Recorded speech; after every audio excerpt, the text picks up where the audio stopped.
You've talked about how you played high school football with Ryan Leaf. What was the prettiest ball he threw to you in a game? Well, that would probably be the first touchdown pass that he threw as a varsity player. And it was my first varsity touchdown catch.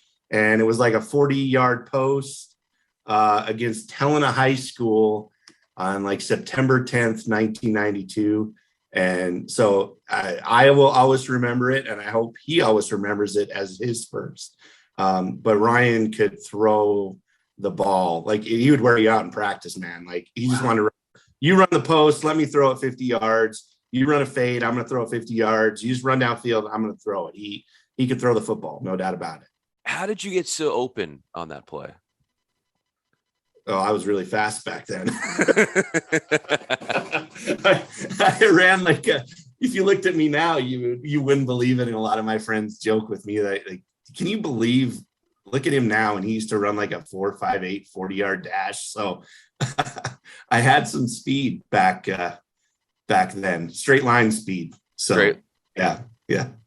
When you think about Ryan Leaf and his inspirational story and his redemption story, what about it resonates most with you? And how are you proud of him in the way in which he's overcome so much? I think that when you realize how many people are affected by prescription drug addiction, it humanizes what he's been through. And my family's been affected by it. My wife's family's been affected by it. A lot of people in this country have been affected by prescription drug abuse. And ultimately that was, what got Ryan in a lot of trouble. And, there was a time, Ryan, when he went through his struggles, and knowing him in high school, it was those things where he admits now he had a bad attitude and he didn't treat people the right way and all that stuff. But through the years, I've thought, man, what it's like to every April hear your name in a negative way and what that's probably done to his psyche. And you know what?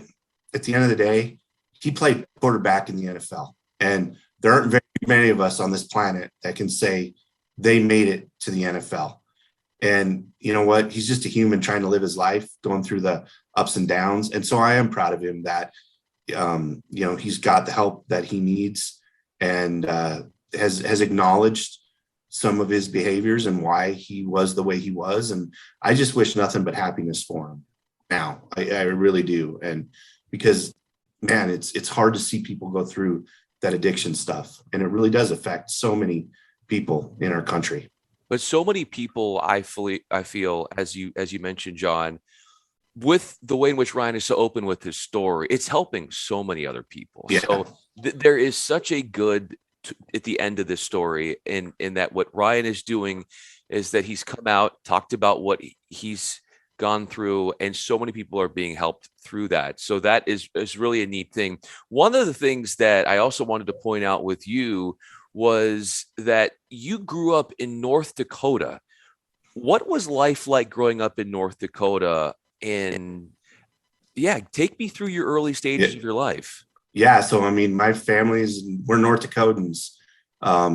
Grandparents grew up in little tiny, farm communities. Wow. And my parents, you wonder, like, they were like German immigrants from Russia, and why they chose, like, every winter you were like, why did my ancestors decide to settle here where it can get to 40 below? But, like, when I think North Dakota, I think nice people. I think about those are the people who helped shape and mold me into who I am. We're kind people. We want to help people. We're hardy people. If you've ever lived through a North Dakota winter, to get through that winter lasts about 11 months of the year, it seems like. So, I will always be very grateful for my grandparents, who I had a very close relationship with when I was young. And I really feel like they helped mold me into the person that I am today. And when I hope that that's about integrity and kindness and those to me are two important things, and people having respect for you, and, reaching out to your neighbor and helping them. And, on a Sunday, welcoming anyone into your home for dinner with lots of food. Your grandma would cook, these big meals, and no one was ever turned away. So that's, I have nothing but fondness and hard work ethic. That's part of, I think, being a North Dakotan. So yeah, but the winters are brutal. Yeah, I've been to Fargo, but it was like in September, so it wasn't as bad as it would get later on in the year. Jon Kasper is with us. I'm Bryan Fenley. So how did your grandparents influence? How has that been taken with what you do with the Big Sky Conference and the ways in which you've taken some of their learning tools, and that's made you better at your job working with the Big Sky? So what we do at a conference office is really, we're a service organization for our institutions. And my grandparents were all about service. They were never rich, they were never rich people, but they were hardworking, honest, ethical people of integrity. So that's what I've tried to mold myself to be in their image. I never, ever wanted to disappoint my grandparents. And so, unfortunately, the last 3 years I've lost my two remaining grandparents, and that's been extremely hard. We talked, several times a week on the phone, and they were always very proud of me. So I just want to continue their legacy, and I would hope that they be proud of me. But my parents were really young when they had me. So my parents had to work their butts off to provide for me, and then, my brother and my sister. So while they were doing that, my grandparents really helped raise us. And we lived within a couple miles of them, for the first 14 years of my life. And that day when my family moved from Minot, North Dakota to Great Falls, Montana, I will never forget how hard it was on my grandma, and how hard it was on like myself and my brother, because we would go to, they were a part of the Catholic high school kind of group there in Minot. Dale Brown, the great LSU coach, once was from Minot, North Dakota, and coached at that high school. So they're actually in the same Hall of Fame as Dale Brown, which I think is really, really cool. But I mean, we grew up like going to high school sporting events. So it's like sports was always a part of our lives, and like being a bat boy for my grandfather's softball team when he was playing softball well into his 50s, just that part of like community and being around people. Like my grandfather loved to talk to people and hear their stories. And that's one thing that I feel like I like to do too. And that's probably why I got into journalism. Which I just like, everyone's got a story, right? And if we connect as humans, like to hear our stories, I think is fascinating and makes us connected as humans. And quite frankly, that's one of the hardest things about the last couple of years has been this COVID and not being with people face to face. For me anyway, I'll be honest, it affected my mental health, because I love being around people and hearing their stories. As we look to come out of all this, how do you think your strength will even be more of a stronger asset, given, like you said, what we've gone through the last couple of years, and how this will ultimately make you better at your job, more appreciative of everybody around you, and have that appreciation for the little things, and given what we've all been through? Yeah, I think you have to be grateful for every day that you have, and to take, as we get back to normal, and you get in that, I got this meeting, and I got this meeting, and I got this meeting, and my kids need to go here, my kids need to go here, to stop at some point in the day and do something nice, reach out to someone just to connect with them. Like, I think is so important. I think in our business, like, relationships are everything. and, getting to know so many people and letting people know that you do truly care. And like for me yesterday, that was a colleague of mine that I've known. I know that his mother's sick, and all I did is send him a text message and said, "Hey, how's your mom? Thinking of you." And he sent a text message back and said, "Thanks so much for thinking of me. It's nice to know that I have a support system." And just doing those small things man, life is hard. Life is hard, and we can't take for granted. And I hope that COVID and what we've been through will help that. Unfortunately, I don't know if it does. There's so much negativity and division and on social media. And we spend so much time now on social media. It's kind of part of our jobs to, keep track of what's going on, and you got to post things, but you see so much negativity, and I'd hope that, we have gratitude for what we have, and think about all we've been through the last couple of years as a society, and just, man, move forward and be positive. The world's so much better when we're good to each other. Jon Kasper is with us. I'm Bryan Fenley. That's one of the main reasons why I wanted you on, because I knew you were a vehicle for positivity in a world where it could use more of that. And how did that mindset help you when you were getting your footing in this business? I know that when you were a senior in high school, you were part of the Great Falls Tribune, then you go to the Missoulian.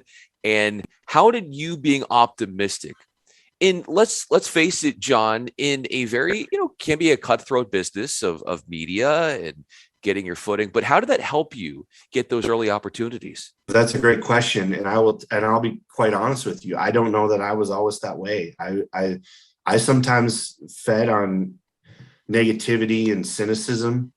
And so it was people around me. I just tried to learn from who I felt were good leaders or hear things.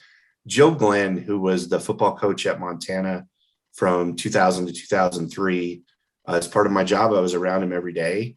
But I've told Joe this. I said, there are things that you said, just in talking with me, or how you led the team, that I felt helped me my outlook on life. And Joe's just a great person. I don't know if you've ever met him. He was the coach at Wyoming and South Dakota and Northern Colorado and Montana, and had such a positive way about him, that, he helped me.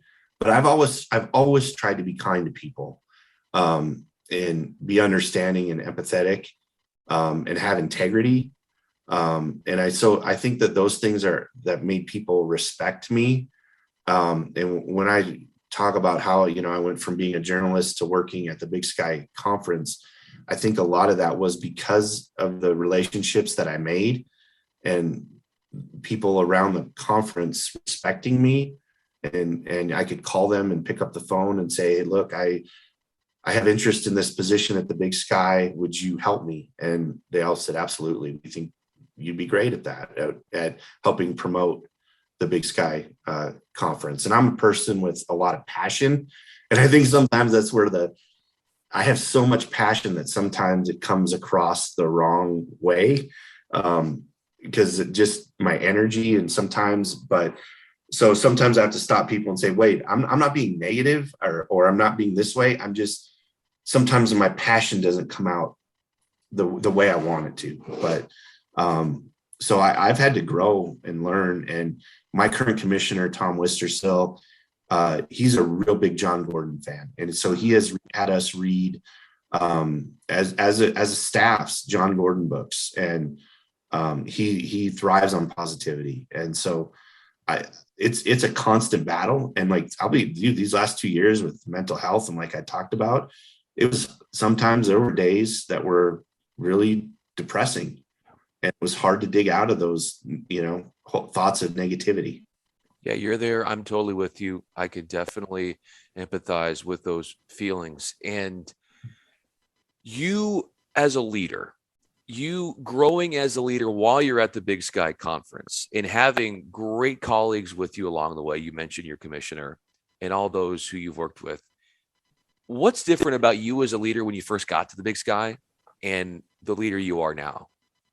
Well, I think first and foremost, like I was not good at delegating, and I wanted to do everything myself. And I realize now that you don't help people grow, your staff members grow if you're standing over their shoulder, or demanding, just, hey, let me do this. I'll take care of it. You have to let them grow, but you also have to show that you have confidence in them and belief in them, that they can do the job. And I'm someone that likes to have a lot of fun. I'm maybe not sometimes the most professional person in the world, but it's about, to me, having fun and connecting with them, and gaining their respect. And if they respect you, they're going to love coming to work for you, and coming into your office and say, man, what can I do to help you? You do a lot to help me. What can I do to help you? So I think that's probably primary, the number one thing that I feel like I've improved on, as a leader. And one of our biggest events every year is the basketball championship in Boise, which I oversee. So I really work hard in the months leading up to that on how I'm going to be a leader, putting my team together, and going to Boise, and going with a team that is going to be positive and confident in their abilities. And we're going to put on a great tournament. And then, at the end of the week, when that tournament's over, we're going to have some fun, and we're going to celebrate the job that we did, ultimately about serving our conference and serving our student athletes, because serving our student athletes is what it's all about. And to see that team cut down the nets at the end of the week, I mean, that gives you the fulfillment. And that's when you go back to the gratitude. And, in 2020, when that tournament just boom is over, and you didn't get that closure of seeing the student athletes cut down the nets and celebrate, and the confetti, and, go on to the NCAA tournament. And then it didn't happen in the spring with golf. It didn't happen with softball. Like, those things got taken away from, not only the student athletes and fans, but for us, that's what we work for, to put on events like that, and see those student athletes achieve that success. As far as what you want to work on yourself, you've had so much growth, as you talked about, professionally and personally, but looking forward into the future, Jon, what are some things, as far as what you do with the Big Sky, or you just as someone who goes beyond your professional aspirations and responsibilities, where does your growth, where do you want to see that come from?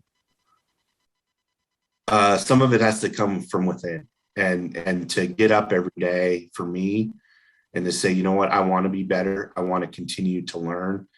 I mean, if the day comes where you think you know everything in this business, you might as well get out of it. Or if you think you're unwilling to be open to learn new ways to think, and keeping up with the technology and all that kind of stuff, then you better get out of the business, because every day there's something that creates a new challenge, something you've never dealt with. So you have to wake up every day and be humble and say, I've got to get up, and who knows what today's going to bring, but I'm going to try to be confident in my decisions, open to hearing other ideas.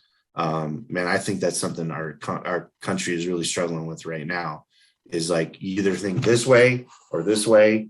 We have to come together in the middle to meet. So I just strive to get better every day. Some days are easier than others. We all have bad days. But you just got to think, man, you're blessed to work in a business where I was talking to someone earlier this morning. It's like, wait a second, you have to go on a work trip, and you're flying across the country to go to a football game.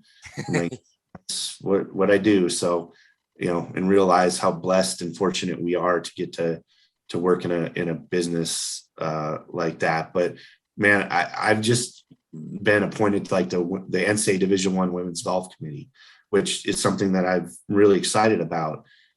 Just came back from the coaches convention in Las Vegas, and I went, you know what? I've got a lot to learn. I have a lot to learn and to show, especially like the Power 5 coaches, I think, who sometimes will look at this guy's from the Big Sky Conference, what does he know about? Because it is a different world at the Power Five than what we work in. So I know that I have to work really hard to gain their trust and gain their respect. Jon Kasper is with us. I'm Bryan Fenley. So I have one last question for you here. And you talk about those good days, and some of the most fun you've had is putting on these big events, the conference tournaments, and the relationships that you've had. When you look at everything you've done in this business, how do you reflect on it as far as what makes you the happiest? Well, first you have to have a good family balance. I think, the work-life balance. Number one, what makes me happy is my wife and my two kids and being part of their lives and seeing, my daughter's now 11 and she's playing club soccer, and seeing her grow.